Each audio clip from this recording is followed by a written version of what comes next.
हाँ जी बच्चा पार्टी। तो आज हम लोग क्या करने वाले हैं, work energy and theorem. Work done by constant force हो गया, वर्क डन हो गया, साथ में वेरिएबल फोर्स का भी हो गया और सारी बच्चा पार्टी टेस्ट भी दे चुकी होगी। तो अब हम लोगों को करना है इसमें वर्क एनर्जी थ्योरम में, और ये ध्यान रखना है इस पे जाने से पहले, जैसे मैंने अभी लास्ट वाला जो तुम लोग साथ डिस्कशन किया था एनसीईआरटी, तो आज के लेक्चर में मेन फोकस ये रहेगा कि हम एनसीईआरटी से कॉन्सेप्ट को कैसे उठाते हैं, कैसे उसको सोचते हैं, कैसे उसको इम्प्लीमेंट करेंगे, और जो प्रीवियस ईयर में क्वेश्चंस पूछे गए उनको करके देखेंगे। तो पूरा लेक्चर देखना है, बीच में रुकना नहीं है, चाहे जितना लंबा हो जाए ये ध्यान रखना है। और उसमें मैं बार बार बताऊंगा कि देखो ये एनसीईआरटी की लाइन यहाँ से इसने उठाई और जिसने पेपर सेट किया ऐसे ट्विस्ट किया और ये नया क्वेश्चन बना दिया। ये ऐसे बन जाता है मेंस में, ऐसे मेडिकल में और ऐसे एडवांस में। ठीक है, तो वो वाला देखना है तुम्हें। अब देखो इसमें मैंने इसमें क्या करा हुआ है, वर्क एनर्जी थ्योरम। सबसे पहले मेरी बात सुनो, मैंने यहाँ पे लिखा हुआ है बेस लाइन, यानी एनसीईआरटी का कॉन्सेप्ट लाइन क्या है इस थ्योरम को लेके। ये लाइन कहती है the change in kinetic energy, यानी डेल्टा के ई, किसी भी पार्टिकल का ऑफ ए पार्टिकल, ये कैसा भी हो सकता है, is equal to the work done on it by the net force. ये देखिए नेट फोर्स, इसमें दो चीजें मुझे दिखाई दे रही हैं। नंबर वन, काइनेटिक एनर्जी का चेंज कोई भी पार्टिकल बराबर होगा work done on it by the net force. मतलब अब इस लाइन को लेके हम आगे बढ़ते हैं। जैसे मान लो सबसे पहले एक हमारे पास ऐसा कोई ब्लॉक रखा हुआ है, ध्यान से सुनना। जहां रखा हुआ है मैंने उसको जीरो मान लिया, और इसका जो इनिशियल स्पीड है अगर वो जीरो है, और मैं इस पर कोई एक फोर्स अप्लाई करूं एफ, मास इसका है एम, और थोड़ी देर के बाद यानी इनिशियल पोजीशन और फाइनल पोजीशन ये पार्टिकल एक्स पर पहुंच जाता है ब्लॉक। इसमें यहां से यहां जाने में क्या हुआ, अच्छे से सोचो। ड्यू टू इट्स पोजीशन, अभी ये रखा हुआ है, इसकी अपनी पोजीशन है, जब आप यहां से यहां ले गए तो रेस्ट से ये मोशन में आया, मतलब एनर्जी चेंज हुई। फिजिक्स में ज्यादातर एनर्जी ही चेंजेस पड़ते हैं। अब इसमें देखो, अगर मैं ये देखूं कि इसमें हुआ क्या, तो जो तुमने पहले पढ़ा है पहले उसके बेस पे देखो। यहां पर एक वर्क हुआ जिसमें फोर्स एफ लगा, डिस्प्लेसमेंट एक्स हुआ, दोनों का एंगल सेम है, तो बस यहां तक हम आ गए। अब अगर हम इस जगह पे आके सोचने लगे कि ये इससे क्या मैं और कुछ भी सोच सकता हूँ, पहले क्या था, पहले जीरो था, फाइनल था, इसको देख के क्या मालूम पड़ रहा है, तो थोड़ा सा देखते हैं। अब मैंने इसको वर्क को कर दिया थोड़ा और डिस्प्लेसमेंट भी डीएक्स ले लिया ऐसे। अब इसमें देखो एफ को मैं क्या लिख सकता हूँ, एम ए, ये हमारा डीएक्स है, ये डी डब्ल्यू है। और देखिए थोड़ा और आगे चलते हैं, अब इस ए को क्या लिख सकते हो, dB, और dt, ये क्या है dx, और ये क्या है dw। अब यहाँ पर ये वैल्यू आ रही है dt। मैं अगर यहाँ से dt को हटाना चाहूँ तो क्या कर सकता हूँ, बड़े आराम से तुम सोच सकते हो कि अगर dx ओवर dt को देखो तो ये फिर से वेलोसिटी बन जाता है। तो यहाँ से अगर मैं देखूं तो dw इक्वल हमारे पास आ गया mv db। देख लो dx ओवर dt v होता है, मैं उसी से कनेक्ट कर रहा हूं जो तुमने पिछले वाले लेक्चर में जो पढ़ा है वहीं से कनेक्ट करने की कोशिश है। अब अगर मैं इसको इंटीग्रेट कर दूं, जीरो से डब्लू, जीरो से वी, अब देखना पहले ये जीरो मैंने क्यों रखा, क्योंकि मैंने ये माना था कि ब्लॉक इनिशियली रेस्ट में रखा हुआ है। तो अगर मैं ये मानता हूं कि रेस्ट में है तो इनिशियल वेलोसिटी तो जीरो लेना ही होगा। इंटीग्रेट जब इसको करोगे तो सिंपल सा दिखाई दे रहा है, ये M B square by two आएगा और ये टोटल वर्क डन आएगा। अब हमने देखा, क्या देखा कि जब ये यहां से यहां पहुंचा तो जो वर्क डन हुआ, यानी जिसको हम ऐसे पढ़ते थे अभी तक, वो वर्क डन अगर मैं इसकी स्पीड के टर्म में सॉल्व करूं और ये मानूं कि जब ये यहां पहुंचा तो इसकी स्पीड भी हो गई जब ये एक्स पर आया। मैं ये नहीं बोल रहा हूं कि यहां से यहां आने के बाद ये रुक गया। अगर अगर मैं बोलूंगा रुक गया है तो फिर ये वी नहीं ले सकता। तो यहां से यहां बी पर पहुंचा। अब देखो ये वर्क डन का जो अमाउंट है ना, वो इस टाइप के किसी फॉर्मूले में जा रहा है कि M B square by two, और ये हम सब में पढ़ा है कि ये काइनेटिक एनर्जी है। अब ये कौन सी काइनेटिक एनर्जी है, क्या मैं इसको फाइनल बोलूं, वो क्वेश्चन पे डिपेंड करेगा। इन्हीं मुझे इतना पता है कि जब ये चला था इसके पास कोई स्पीड नहीं थी तो काइनेटिक एनर्जी जीरो थी। पर इस स्टेज पर इसके पास इतनी एनर्जी है। यहाँ से मुझे ये पता चला कि जब हम किसी बॉडी पर वर्क करते हैं तो वो वर्क काइनेटिक एनर्जी में कन्वर्ट होता है। इतना लेकर हम यहाँ पर आगे बढ़े। तो इससे ये भी पता चल गया कि अगर कहीं काइनेटिक वर्क डन लिखा है और इनिशियली स्पीड अगर 0 है तो मैं उसको हाफ एम बी स्क्वायर लिख दूंगा अगर जरूरत पड़ी तो। और यही होता है काइनेटिक एनर्जी का फॉर्मूला। यहाँ तक तो हम आगे आ गए। अब देखना, अब इसमें मान लो एक बच्चे ने बोला कि सर इनिशियल अगर ये रेस्ट में नहीं होता तो मतलब इसके पास स्पीड थी, नहीं था तो कोई दिक्कत नहीं है, मैं इसकी इनिशियल लिमिट को यू कर दूंगा। अब जब मैं यू करूंगा तो अब नया क्या होगा, upper limit minus lower limit, यानी यहां पर हमें एक ब्रैकेट लगाना पड़ेगा, V square minus U square लिखना पड़ेगा। ये देख लो। तो अगर मैं इसको फिर से लिखूं तो ये क्या आएगा, एम बाई टू, टू तो इंटीग्रेशन का है, V square minus U square. अब देखो जब हम और आगे गए तो यहाँ पे दिखाई दिया कि वर्क डन जो लिखा हुआ है हाफ एम बी स्क्वायर है और हाफ एम यू स्क्वायर है। उसी एनसीईआरटी की लाइन को पढ़ते चले जाओ। अब जरा एक बार सोचो कि ये जो डेफिनेशन इसकी लिखी हुई है वो ये कहती है कि जो चेंज इन काइनेटिक एनर्जी होगी वो इस पार्टिकल पर वर्क डन के इक्वल होगा और नेट फोर्स के इक्वल होगा। तो अभी हमने ये मतलब तो समझ लिया कि जो वर्क डन है ये फाइनल काइनेटिक एनर्जी है और ये इनिशियल है। इसको रटो मत, थोड़ा सा ट्राई करो। तो जो हमने इस पर वर्क किया इस एक्सटर्नल फोर्स को लगा के वो बिल्कुल साफ दिखाई दे रहा है कि चेंज इन काइनेटिक एनर्जी के इक्वल है। काम हो गया। फिर हमने सोचा इस नेट का क्या मतलब है, क्योंकि इसमें ऐसा कहीं नहीं बोला गया है कि फील्ड कंजर्वेटिव हो या नॉन कंजर्वेटिव हो, फोर्स कैसा होना चाहिए, इस जो सरफेस है वो स्मूथ हो या ना हो, ऐसा कुछ भी नहीं बोला। इसने सिर्फ ये बोला कि नेट फोर्स। तो नेट फोर्स का मतलब मैं यहाँ पर थोड़ी देर के लिए ये लगा देता हूं कि ऑल फोर्सेस। ऑल का मतलब जब ये बॉडी यहां से यहां चलेगी तो जितने भी इस पर फोर्स लगे, ऊपर नीचे लेफ्ट राइट, सारे फोर्सेस का वर्क डन निकालो और वो जो भी वर्क डन निकलेगा वो इस चेंज इन काइनेटिक एनर्जी के इक्वल होगा। ये थ्योरम ये हमें बता रही है। दूसरी एक चीज, यहां पर मैंने जो फोर्स लगाया वो कांस्टेंट है, ये भी हमें ध्यान रखना है, क्योंकि जब ये यहां से यहां जाएगा तो फोर्स कांस्टेंट होगा, मतलब मास फिक्स है, एक्सेलरेशन कांस्टेंट होगा। तो ये वर्क एनर्जी थ्योरम का जो डिस्कशन है वो है कांस्टेंट फोर्स पर बेस्ड। अब यहाँ पर एक चीज मैं और बोलूंगा, देखिए अच्छे से डिस्कस करो कि हमने अच्छे से वर्क एनर्जी थ्योरम का टॉपिक उठाया और ऐसा डेफिनेशन पढ़ा था, एक ब्लॉक रखा, अपने आप प्रैक्टिस की, देखा हाँ अगर 0 से था तो हाफ एम बी स्क्वायर आया, इनिशियल स्पीड थी तो चेंज आ गया। मतलब जब हम किसी बॉडी पे धक्का मारने लगते हैं, कुछ काम करते हैं, तो वो काम, वो वर्क उस बॉडी के अंदर उसकी जो काइनेटिक एनर्जी चेंज होती है, मतलब पहले वो रेस्ट में था फिर वो चल के गया तो एक एनर्जी से दूसरी एनर्जी में गया, तो जो उसने एनर्जी चेंज करी वो तुम्हारे वर्क डन के इक्वल होगा। एक बात और ध्यान रखनी है, वर्क डन मैं किसका लूं, जो ये एफ लगाया गया क्या सिर्फ उसका नहीं। यहाँ पर ये ध्यान रखना है, अगर आपसे ये बोला जाता है कि 10 न्यूटन फोर्स लगा और यहाँ पे फ्रिक्शन भी है, तो तुमसे अभी तक हमने ये पढ़ा था कि वर्क डन जिसके थ्रू पूछा जाएगा हम उसका आंसर करेंगे। अब मैं एक नई चीज बता रहा हूं, अगर इसमें कहा गया कि फोर्स एफ लगा तो चेंज इन काइनेटिक एनर्जी क्या हुई, तो एफ तो तुम लोगे ही, साथ में ये चेक करोगे कहीं यहाँ फ्रिक्शन तो नहीं है। अगर फ्रिक्शन है तो वो पीछे खींचेगा, मतलब तुम्हें उसका वर्क डन भी ऐड करना होगा। तो अब इसको हम समझेंगे एक एग्जांपल के थ्रू। देखो, अब हमने एक यहाँ पर एनसीईआरटी का एग्जांपल लिया। अब देखना इस एग्जांपल से हम क्या समझेंगे। इसमें बोला गया कि एक ड्रॉप है जिसका मास है 1 gram, falling from a height of 1 kilometre, it hits the ground with a speed of 50 metre per second, discuss work done on the drop. अब देखो मैं इसमें क्या कर रहा हूँ, पहले मैंने इसकी सिचुएशन बनाई, अभी सारा जो पीछे पड़ा है ना वो एकदम क्लियर हो जाएगा। ये ऐसे आ रही है, जिस हाइट से ड्रॉप हुई वो थी 1 किलोमीटर। 1 किलोमीटर का मतलब 10⁻³ मीटर यानी 1000 मीटर।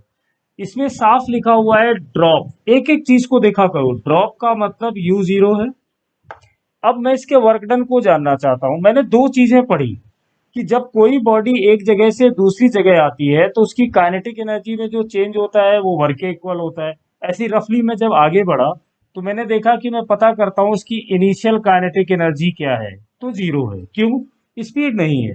लेकिन जब ये ड्रॉप यहाँ पर आई और इसने इसको हिट किया, तो फाइनल काइनेटिक एनर्जी क्या हो गई? ध्यान से देखना, मतलब बहुत निकलेगा इसका। मास है 1 ग्राम, 1 ग्राम का मतलब हुआ 10⁻³ लेकिन जब ये हिट कर रही है तो उस समय इसका स्पीड है 50 मीटर पर सेकेंड, जो हमें इसमें दिया हुआ है। हमने यहाँ लिखा 50 इंटू 50। अब यहाँ से सॉल्व करो तो ये आएगा 25, 125 10⁻³ यानी 1.25 जूल। ये देख लो, तो 1.52 जूल जब इसका वैल्यू यहाँ से निकल के आ गया, अपना काम हो गया। अब हमने सोचा कि मुझे ये पढ़ाया गया था थोड़ी देर पहले कि फाइनल और इनिशियल का जो चेंज होगा वो 1.25 जूल के इक्वल होगा। पेशेंस रख के इस लेक्चर को देखना है, ये ध्यान रखना। मैं पूरा सिखा दूंगा कि ज्यादा तगड़ी तगड़ी चीजों में परेशान नहीं हो, खुद की आदत डालो। तुम्हें ये अंदर से कॉन्फिडेंस आ जाए कि क्वेश्चन लाओ मैं फाइट करूंगा। मैं चाहता हूं तुम्हारे अंदर वो चीज डेवलप हो जाए कि प्रॉब्लम देख के अंदर शुरुआत तुम्हें मिल जाए, आंसर तो फिर आएगा ही। अब देखो 1.25 जूल आया। अब हमने एक दूसरे तरीके से सोचा कि ये वर्क डन तो मुझे मालूम हो गया 1.25 जूल होगा, लेकिन जब ये ड्रॉप नीचे आ रही होगी तो सोचो इस पर mg भी लगा होगा। हमने वर्क डन भी पीछे पड़ा हुआ है, ये कांस्टेंट फोर्स है। इसके अकॉर्डिंग जो वर्क डन का फॉर्मूला होगा यहां से यहां तक, तो फोर्स कितना होगा? mg होगा। डिस्प्लेसमेंट कितना होगा? ये इनिशियल ये फाइनल हमें दिया हुआ है 10⁻³ तो मैंने यहाँ लिख दिया 10⁻³ हो गया। मास इसका था 10⁻³ जी का वैल्यू मैंने 10 ले लिया और ये 10⁻³। अब देखो 10⁻³ और ये -3 कैंसिल हो गए, मुझे मिला 10 जूल। अब यहां पर आके तुम सोचने लग जाओगे, देखो अगर मैं इससे वर्क डन निकालूं अपने इस लॉजिक से तो आता है 1.25 जूल। वही वर्क डन अगर मैं ग्रेविटी वाले फोर्स से निकालूं तो आता है 10 जूल। मतलब कहीं ना कहीं हमने जो किया है इसमें कुछ मिसिंग है। देखो ना, अगर मैं सिर्फ इतनी डेफिनेशन रट के आगे बढ़ गया कि change in kinetic energy work done होती है, तो ये आंसर पे आगे पहले ऑप्शन में ये आंसर दिया होगा, टिक करोगे आगे चले जाओगे। लेकिन दूसरा बच्चा आया, उसने ये मेथड नहीं लगाया, उसने ये वाला मेथड लगा दिया, उसका आ गया 10 जूल। दूसरा ऑप्शन 10 जूल दिया होगा। ये टीचर की पेपर बनाने में ट्विस्टिंग होती है। एक ने 10 टिक किया, एक ने 1.25 किया, दोनों लड़ने को तैयार, हमारा आंसर सही है।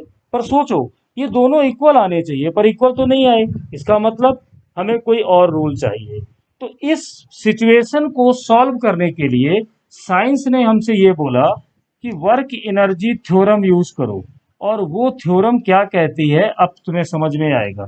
ये कहती है कि net force work done on the particle by net force. इसका मतलब उस पार्टिकल पर जितने भी फोर्सेस लग रहे हैं उन सब के बारे में बात करो। अब सोचो जब ये ड्रॉप नीचे आ रही होगी, यहाँ कहीं नहीं लिखा है कि एयर को नेग्लेक्ट करो, नहीं लिखा है। तो अब इसमें ऐसा हुआ होगा कि जब ये नीचे आई होगी तो एयर ने इसको ऊपर की तरफ एक ड्रैग फोर्स दिया होगा, ऐसे ही। तो अब मैं यहाँ पर ये मान लेता हूं इस जगह कि some work done by unknown source. हमें नहीं मालूम वो कौन सा सोर्स है, लेकिन ये जरूर पता है कि ऊपर की तरफ लगेगा अगर हवा है तो।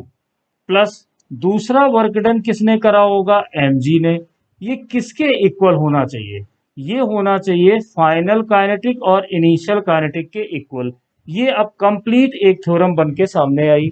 इस वजह से इन सारी सिचुएशन को भगाने के लिए ये बनाई गई। अब देखो वर्क डन बाई mg हमें पता है कितना है, 10 जूल। फाइनल काइनेटिक एनर्जी कितनी निकाली थी? 1.25 जूल, है ना। इनिशियल कितनी थी? 0। रखते चले जाओ। अननोन वाला अभी भी रुका हुआ है, मैंने अननोन को यू से लिख दिया, work done by unknown force.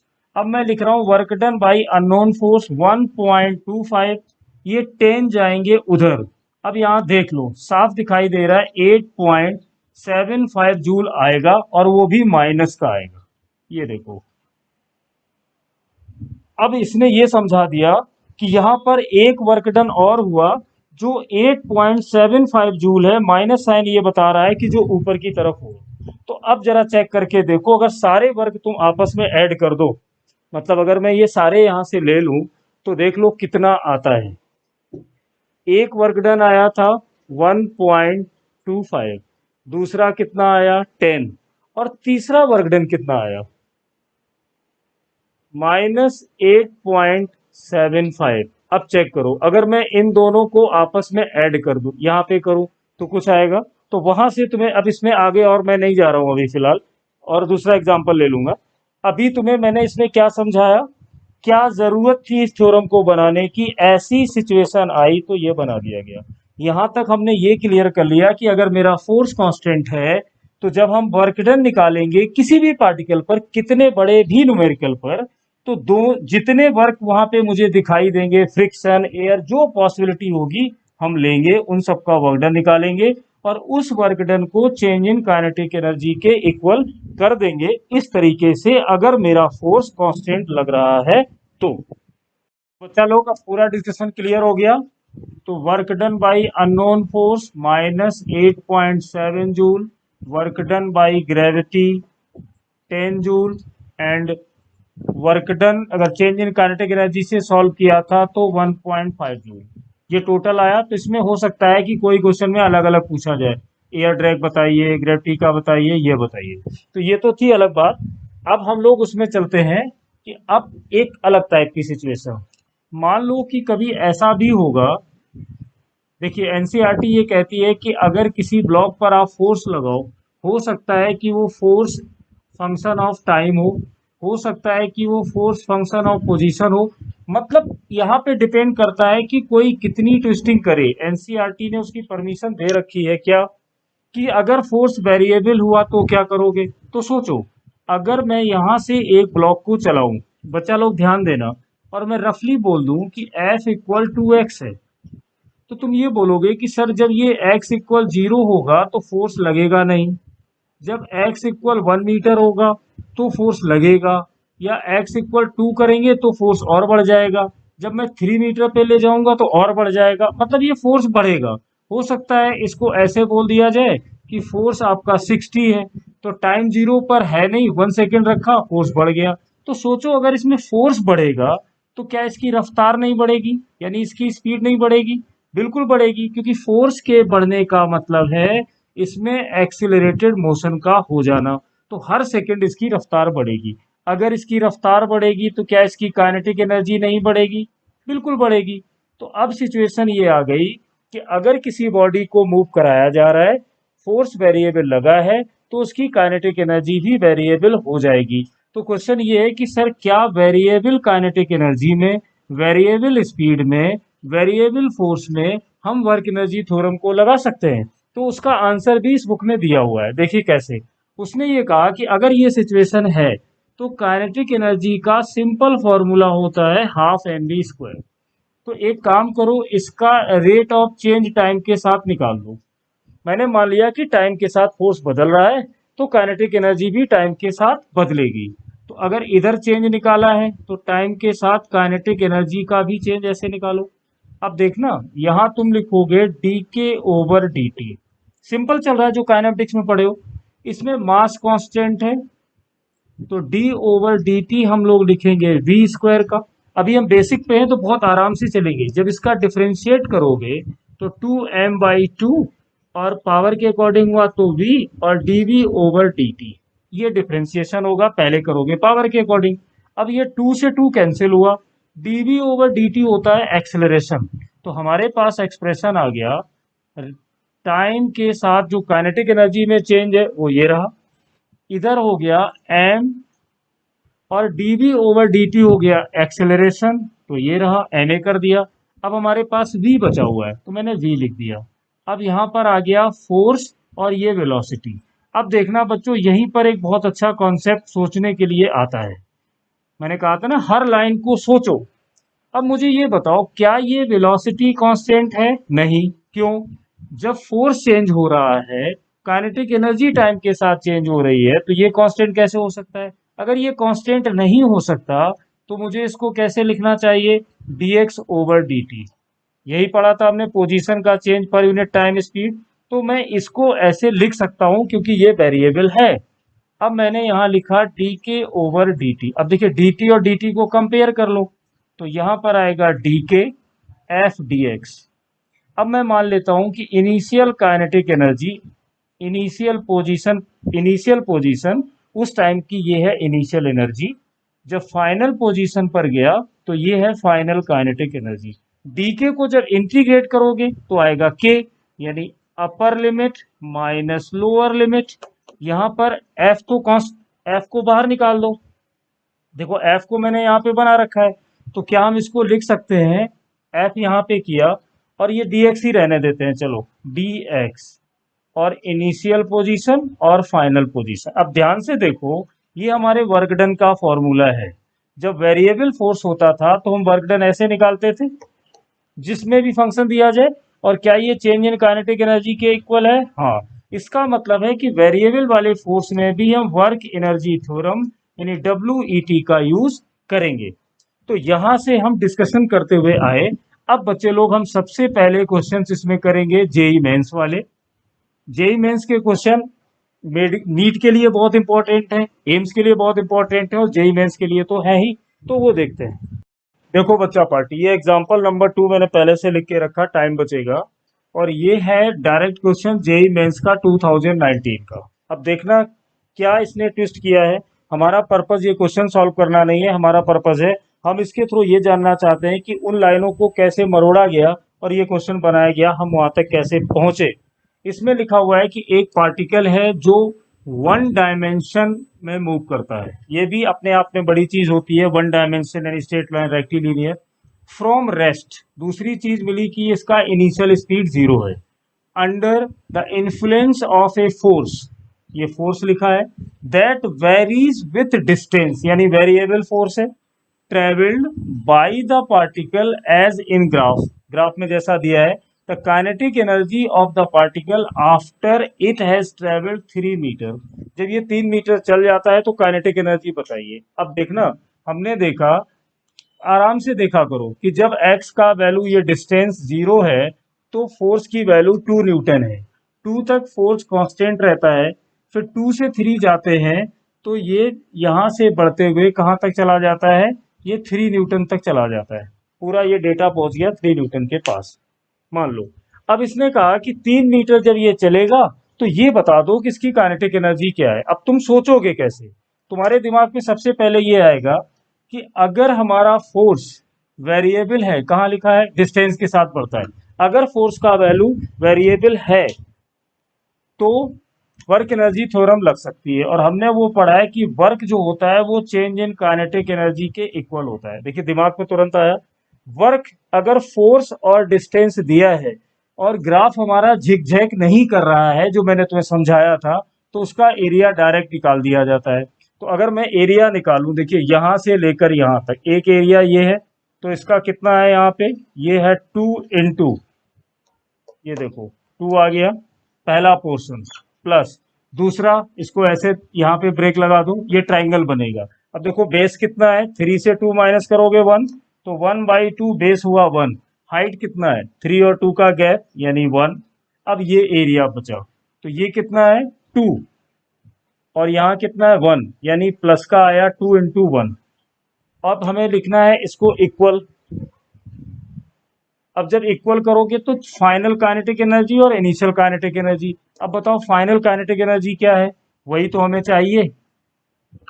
देखो मैं यहां तक क्यों आ गया, उसने कहा है कि 3 मीटर चल जाए तब। इनिशियल कितना था, हमने पिक कर लिया कि 0 था।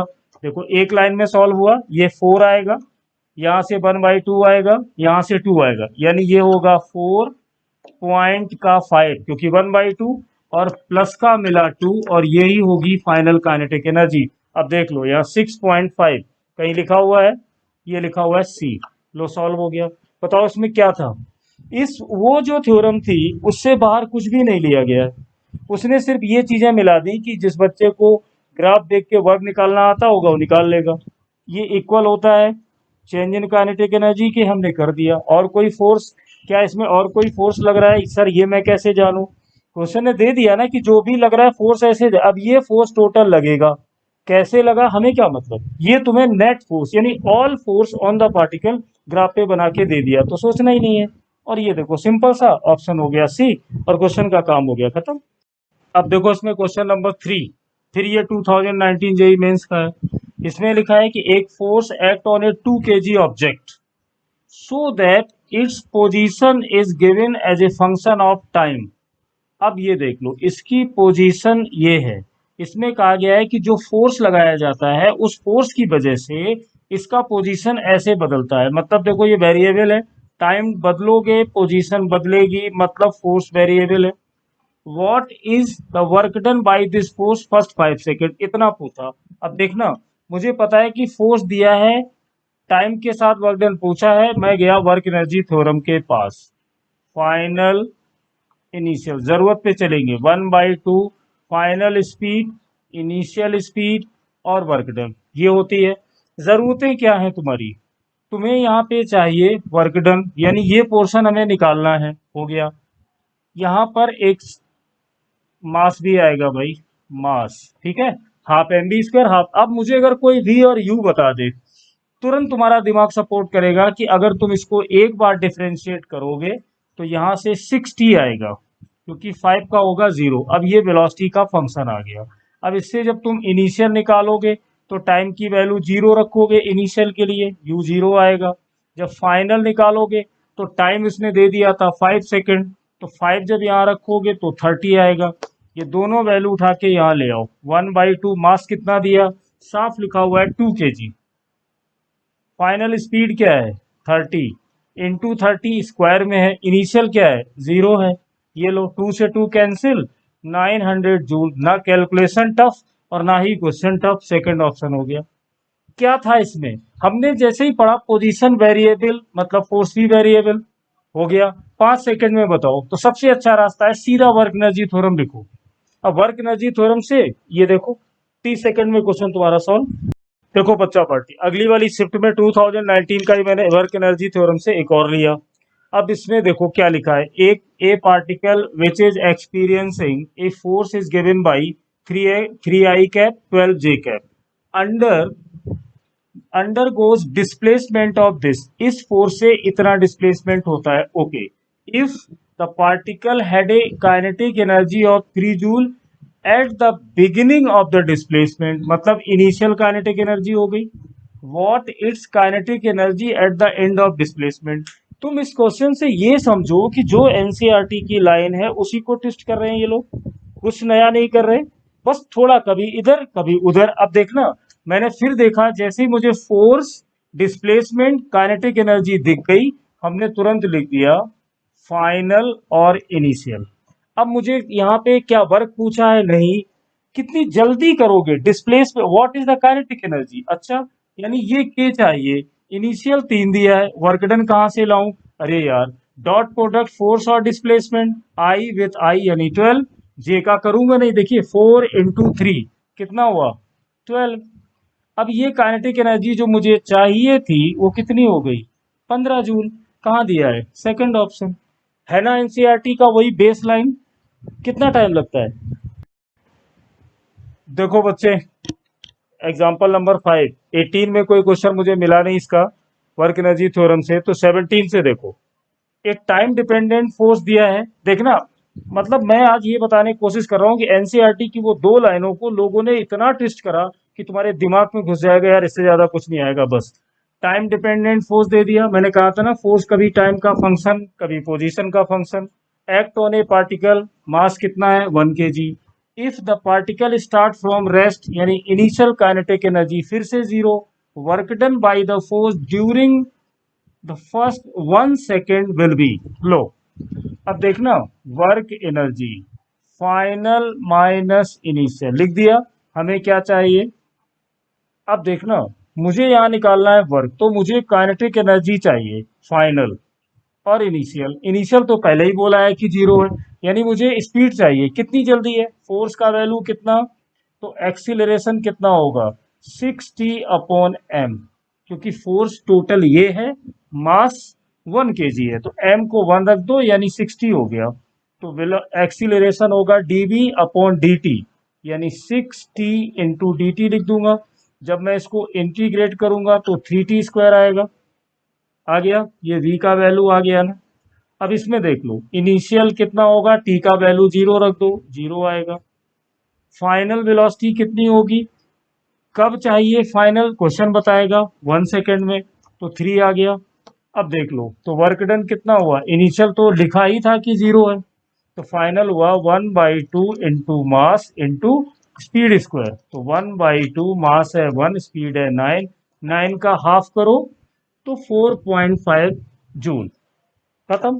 तो बात यहाँ क्वेश्चन सॉल्व करने की नहीं है, हम लोगों की बात हुई थी कि एनसीईआरटी लाइन से 80% क्वेश्चन जेई मेंस में सीधे सीधे आते हैं। देखो उसी पे घूम के ये बना दिया, वो ऑप्शन हो गया, काम खत्म।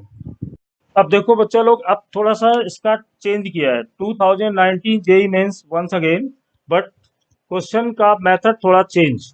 इसमें प्रॉब्लम में कहा गया था, मैंने शॉर्ट में लिखा हुआ है कि एक ब्लॉक है एम मास का, स्प्रिंग कांस्टेंट के है और ये आइडियल स्प्रिंग है। यहाँ पर एक फोर्स लगा है, इनिशियली ये block at time t equal 0 पर रेस्ट में था, मतलब इसका इनिशियल काइनेटिक एनर्जी 0 है और इक्विलिब्रियम में भी है, मतलब पूरी शांति से जी रहा है, नहीं किसी टाइप का कोई फ्रस्ट्रेशन इसमें नहीं है। अब जब इस फोर्स से इसको पुल करना स्टार्ट किया जाता है तो ये बताओ मैक्सिमम स्पीड ऑफ ब्लॉक क्या होगा अगर इस फोर्स से खींचा जाए। अब मैंने तुम्हें क्या समझाया था, सबसे पहले ये देखा करो फोर्स है, इनिशियल स्पीड है, के है, मतलब वर्क एनर्जी थ्योरम मैं लगा सकता हूँ, क्योंकि स्पीड का मतलब है काइनेटिक एनर्जी के साथ। तो मैंने यहाँ लिखा work equal final kinetic initial kinetic. अब देखना इनिशियल काइनेटिक में कोई डाउट नहीं है, 0 होगा, हमारा आधा प्रॉब्लम सॉल्व। अब मुझे चाहिए वर्क डन। एनसीईआरटी ये कहती है कि जब भी वर्क डन निकालो, जो जो वर्क इस पर हो रहा है सबको लिखो। अब इसके लिए, क्योंकि कर तो मैं इसको 30 सेकंड में दूंगा, पर तुम्हें समझना है एक वर्क होगा इस फोर्स का, दूसरा यहाँ पे नॉर्मल है, थर्ड यहाँ पर mg है और एक यहाँ पर स्प्रिंग है। ये दोनों तो आपस में 0 होंगे क्योंकि ब्लॉक या तो राइट में जाएगा या लेफ्ट में जाएगा, तो डिस्प्लेसमेंट के साथ नॉर्मल का mg का एंगल होगा 0, तो मैं इनकी बात करूंगा नहीं। अब जब ये इसको खींचने लगा, मैंने मान लिया कि इक्विलिब्रियम पोजीशन से इस फोर्स ने इसको x आगे खींच दिया, तो पहला वर्क डन जो मुझे मिलेगा इस फोर्स का x डिस्प्लेसमेंट है, दोनों का डायरेक्शन भी सेम है, तो यहां से मुझे क्या मिलेगा f इंटू एक्स, और कॉस थीटा का वैल्यू होगा 0, मैंने लिख दिया। जब इसको हमने खींचा तो स्प्रिंग इसके अगेंस्ट में इधर फोर्स लगाएगी अपनी तरफ, इसको जाने नहीं देगी, कोशिश तो करेगी। डिस्प्लेसमेंट x हो रहा है राइट साइड में, स्प्रिंग फोर्स लगाएगी लेफ्ट हैंड साइड में। तो अगर मैं बोलूं work done by the spring, तो फोर्स और डिस्प्लेसमेंट का एंगल होगा 180, और स्प्रिंग का वर्क डन तुमने सॉल्व किया ही हुआ है, हाफ के एक्स स्क्वायर होता है, तो ये होगा माइनस। आगे काइनेटिक एनर्जी फाइनल क्या होगी, मास इनटू मैक्सिमम पूछा है, ये रहा वी स्क्वायर। देखो हम यहां तक फटाफट आ गए, एक ही लाइन में हमने इक्वेशन बना दी, बन गई ना। अब प्रॉब्लम इसमें क्या है कि ये x यहां दिया है, x यहां दिया है, हमने x को माना है, हमारे क्वेश्चन के डेटा में x अवेलेबल नहीं है। जो चीज डेटा में नहीं होती वो हमें रखनी नहीं है। देखिए पूरा एनसीईआरटी के पैटर्न पर ही मैं चलाऊं, कितने फोर्स लगे सारे वर्क यहाँ रख दो, इक्वल इसके होगा, और कोई दूसरी लाइन नहीं है। तो मैं x को हटाना चाहता हूँ और वो डेटा लाना चाहता हूँ जो यहाँ अवेलेबल हो। यहाँ फोर्स अवेलेबल है, k अवेलेबल है, तो हमने ये पढ़ा है कि F इक्वल होता है kx। तो अगर मैं x को हटाना चाहूँ तो F अपॉन k लिख सकता हूँ, मिल गया रास्ता। तो अब देखना, अब अगर मैं यहाँ पे x को हटाऊं, यहाँ क्या लिख दूं, F अपॉन के हो गया। यहाँ पे 1/2 x को हटाऊं स्क्वायर में लिखूंगा, तो मैं लिखूंगा एफ स्क्वायर के स्क्वायर। देखते जाना आगे क्या होगा, 1/2 m v मैक्सिमम स्क्वायर। अब यहाँ से देख लो, ये k से इसका स्क्वायर कैंसिल होगा, ये एफ स्क्वायर बनेंगे, ये मास इधर आएगा। मतलब अब इसको मैं कितनी जल्दी कर सकता हूं कि अगर मैं एफ स्क्वायर को कॉमन लूं तो यहां से देखिए मुझे 1/k मिलेगा, k से k कट गया, एफ स्क्वायर कॉमन हो गया, तो माइनस का 1/2k मिलेगा। यहां से 1/2 मास और मैक्सिमम स्पीड का ये एक्सप्रेशन मिलेगा। अब मैं यहां से थोड़ी सी इसकी जगह बना लेता हूं, तो जब हम v सॉल्व करेंगे तो f अपॉन अंडर रूट के एम तुम्हारे पास आ जाएगा, क्योंकि अब ये बहुत छोटी चीज है, यहाँ पर एलसीएम ले लो, मास को इधर कर दो, तो f अपॉन रूट के एम। इस क्वेश्चन में मेरा टारगेट क्या था, तुम्हें ये बताना कि कैसे सोचोगे ये थ्योरम आएगी और कैसे इसको लगाओगे। तो देखो जैसे ही लगाया ये आ जाएगा, ये ऑप्शन में दिया होगा और हमारा ये क्वेश्चन भी ऐसे करके सॉल्व। देखो इसमें एक बार फिर से ये वाला जो प्रॉब्लम है ये है जेई एडवांस 2014 का। मेरा पर्पस आज समझ गए हो ना, मैं एनसीईआरटी की वैल्यू समझाना चाह रहा हूँ। देखो इस क्वेश्चन में क्या कहा गया, कंसीडर ए इलिप्टिकली शेप्ड, ये जो पोर्शन देख रहे हो ना ये इलिप्टिकली शेप में दिया हुआ था। एक एक चीज देखना, P Q in the vertical plane a block of mass 1 kg, ये ब्लॉक है 1 kg का, is pulled along the rail from P to Q, ये P से, इस पॉइंट P से Q का पुल किया जाता है with a force of 80 newton. कितना फोर्स लगा के? 80 newton, which is always parallel to the line PQ। पकड़िए, ये है इसका base line parallel to PQ, इस PQ के पैरेलल ये फोर्स हमेशा रहेगा। The kinetic energy of the block when it reaches Q, जब ये Q पर पहुंचेगा तो काइनेटिक एनर्जी बताओ। मैंने समझाया है कि अगर फोर्स दिया हो, काइनेटिक एनर्जी की बात हो, तो एक ही रास्ता है और वो है work done change in kinetic energy. हो गया। अब मुझे देखना है वर्क डन। एनसीईआरटी क्या कहती है, जितने भी वर्क डन हो रहे हैं सबको लो। पहला इसने बोला कि ये हमेशा PQ वाली लाइन पर ही रहेगा, तो ये देखो 3 दिया है, क्वेश्चन ने साफ दे दिया था कि O से P 3 है, यहां से यहाँ Q है, और एंगल बना के दिया था डायग्राम में 90, मतलब ये 3 ये 5, पाइथागोरस लगाओगे तो ये 5 आ गई। अब ये P से Q जाएगा, फोर्स लगेगा इसके पैरेलल, तो इस फोर्स का और इस डिस्प्लेसमेंट के बीच का एंगल कितना हुआ? 0। तो एकदम सिंपल है कि वर्क डन बाई फोर्स और plus work done by gravity, ये इक्वल होंगे फाइनल काइनेटिक एनर्जी के। दूसरा, इनिशियली काइनेटिक एनर्जी 0 है, हमने 0 लिख दिया क्योंकि रेस्ट में था। अब इसका देखना कितना आसान है, जिस बच्चे के बेसिक्स अच्छे होंगे वो बड़े आसानी से इसको कर लेगा। कैसे? जिसको ये पता है कि मैंने पहले लेक्चर में समझाया था, फोर्स वो लेते हैं जो डिस्प्लेसमेंट की तरफ हो या लाइन ऑफ मोशन के साथ हो। तो लाइन ऑफ मोशन है P से Q जो 5 है, फोर्स बोला गया, उसने स्पेशली बोला है कि पैरेलल टू लाइन PQ, तो दोनों चलेंगे पैरेलल। तो यहां पर मैं लिखूंगा फोर्स यानी 18 और जो डिस्प्लेसमेंट है वो होगा 5। अब मैं पहुंचा ग्रेविटी के पास, तो जो ग्रेविटेशनल फोर्स है वो उस अपनी डायरेक्शन बदलेगा नहीं, हमेशा नीचे की तरफ लगेगा। अब यहाँ फोर्स की लाइन आ गई, ये देखो ग्रेविटी। अब डिस्प्लेसमेंट कितना है, P से चला Q पर पहुंचा, तो डिस्प्लेसमेंट का मतलब है इनिशियल और फाइनल। उसको क्या लेना देना कि ये किधर से, ब्लॉक तो घिसट घिसट के इलिप्टिकल वाले पाथ पर आ रहा है, पर इससे हमें क्या लेना देना, हमें तो डिस्प्लेसमेंट चाहिए, तो वो कितना है 4। अब mg फोर्स लगेगा कितना, तो यहां पर लिखोगे mg, डिस्प्लेसमेंट कितना होगा 4, लिख दिया, पर फोर्स होगा नीचे, डिस्प्लेसमेंट होगा ऊपर, तो यहां आएगा माइनस, और ये किसके इक्वल होगा, फाइनल काइनेटिक एनर्जी के इक्वल होगा। अब देख लो, अब यहां से मुझे सारी वैल्यूज पता है, इसका मल्टीप्लाई करो, 4 आएगा यानी 90, माइनस मास कितना था इस ब्लॉक का 1 kg, तो यहाँ लिख दो 1, ये हो गया 10, ये हो गया 4, तो फाइनल काइनेटिक एनर्जी कितनी आ गई, ये 90 है और यहाँ से 40 यानी 50, तो फाइनल काइनेटिक एनर्जी आएगी 50। अब इसने कहा था कि जब ये यहाँ पहुंचता है तो काइनेटिक एनर्जी आती है n इंटू 50, तो इस टाइप से इसको बना लो, मैं 5 इंटू 10 लिखूंगा तब भी तो 50 होगा।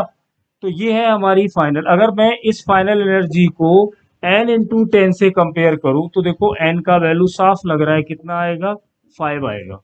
मेरा पर्पज ये फिर मैं बोल रहा हूँ, क्वेश्चन सॉल्व करना नहीं था, तुम लोगों का डर निकालना था कि बहुत बड़ी बड़ी चीजों में फंसते हो। ऐसी देखो पूरा सीरियल से देख रहे हो, इस पूरे प्रॉब्लम की अगर बच्चे को लाइनें पढ़नी आती है कि इसने बोला क्या था, सिंपल बोला था, डराने के लिए इलिप्टिकल पाथ दिया, ट्विस्ट किया, लाइन को ज्यादा ट्विस्ट करे तो एडवांस। इसने डरा दिया इधर जाएगा। अब जो बच्चे कॉन्सेप्ट जानते हैं कि फोर्स मुझे लेना है डिस्प्लेसमेंट के अलोंग, तो दोनों पैरेलल फट से पकड़ लेगा, ये रहा। ग्रेविटी का फोर्स हमेशा नीचे, डिस्प्लेसमेंट ऊपर, निकाल देंगे। ये दोनों स्टेप वो लेगा क्यों? क्योंकि मैंने उसके दिमाग में बिठा दिया है कि जब वर्क एनर्जी थ्योरम यूज करना हो तो यहाँ पर वो सारे वर्क निकाल देना जिसकी पॉसिबिलिटी तुम्हें नजर आ रही हो। तो एक आ रही थी जो हमें दी गई थी, दूसरी वो जो ग्रेविटी कर रही थी। ग्रेविटी में जब डिस्प्लेसमेंट निकाला तो डिस्प्लेसमेंट का मतलब इनिशियल और फाइनल। दूसरी चीज, मैं यही लाइन क्यों लूं, एक और लॉजिक सपोर्ट करेगा। फोर्स का लाइन है ये, तो डिस्प्लेसमेंट भी कोशिश करेंगे कि मुझे यहाँ मिल जाए। एंगल दोनों में होगा 180, मैंने कर दिया माइनस। इनिशियल 0 था, फाइनल निकाल दिया, थोड़ा बहुत इधर उधर घुमाया और क्वेश्चन हो गया सॉल्व। हो गया ना?